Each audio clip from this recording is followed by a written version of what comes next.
여순 사건 74주년을 맞아 희생자들을 추모하기 위한 합동 추념식이 오늘 광양에서 열렸습니다. 정부가 처음 주최한 행사여서 의미가 더욱 큰데요. 신속하고 철저한 진상 규명과 희생자들의 명예 회복을 위해서는 여전히 해결해야 할 과제가 많습니다. 문형철 기자입니다.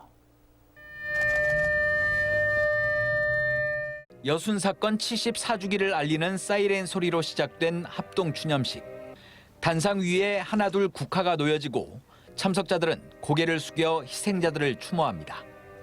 유족을 대표해 마이크 앞에 선 백발의 노인은 가족을 떠나보낸 70여 년 전 그날을 떠올리며 눈시울을 붉혔습니다. 아버지 목에 총탄 자국이 차마 이럴 수는 없는 일 아닙니까?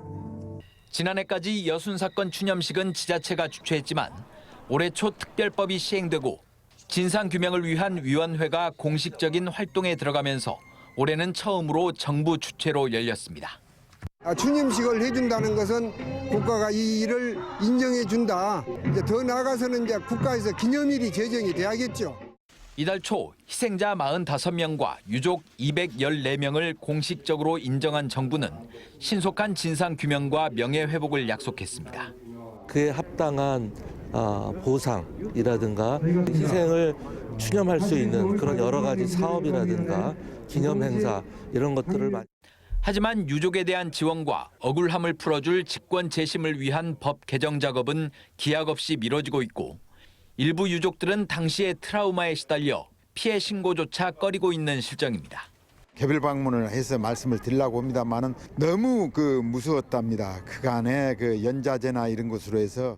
이 같은 문제를 해결하기 위해 피해 지역 가운데 3곳에 대해 직권조사를 추진하기로 했지만 조사 인력이 턱없이 부족해 결국 한 곳만 진행하게 됐습니다. 진상규명위원 15명 가운데 상임위원이 1명도 없다 보니 전문성과 책임성도 떨어질 수밖에 없습니다.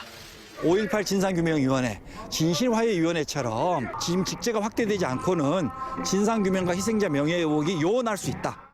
한편 여순 사건 진상규명위원회는 다음 달 2차 유족 및 피해자 결정을 위한 심사를 진행할 계획입니다.